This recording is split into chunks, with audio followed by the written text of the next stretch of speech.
શિનોર તાલુકાના ટિમ્બરવા ગામેથી કપાસ ભરીને ખાલી કરવા જતા સમયે આઈસર ગાડીમાં ઉભેલા શ્રમિક યુવાનને વીજ કરંટ લાગતા તેનું મોત નિપજતા ચકચાર મચી જવા પામી છે।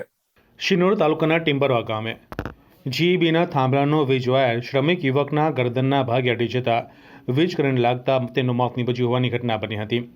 ત્યારે આ ઘટનાની વાત કરવામાં આવે તો મૂળ અલીરાજપુરના બોરાના ગામના રહેવાસી અને હાલ શિનોર તાલુકાના સાદલે ગામે તળાવના કિનારે રહેતા બહાદુરસિંહ ભવાન ઉંમર વર્ષ 19 ગત રોજ તેમની પત્ની તેમજ અન્ય શ્રમિક મજૂરો સાથે શબ્બીરભાઈ નકુમના કહેવાથી કનકસિંહ ભીલના આઈશર ગાડીમાં ટિમ્બરવા મુકામે રહેતા હસમુખભાઈ પટેલના ખેતરમાં કપાસ ભરવા ગયા હતા। ત્યારબાદ કપાસ ભરીને ત્યાંથી ખાલી કરવા માટે શ્રમિક મજૂરો આઈશર ગાડીમાં બેસી જવા નીકળ્યા હતા।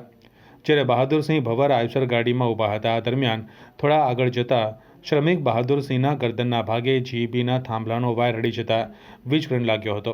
જે બાદ બહાદુરસિંહને સારવાર માટે ટિમ્બરવા મુકામે આવેલ કૃષ્ણા હોસ્પિટલમાં લઈ જવામાં આવ્યા હતા, જ્યાં ફરજ પરના ડોક્ટર દ્વારા તેમને મૃત જાહેર કર્યા બાદ ઇકો ગાડીમાં બહાદુરસિંહને સીએસસી મોટા ફોફડે હોસ્પિટલ ખાતે લઈ જવામાં આવ્યા હતા।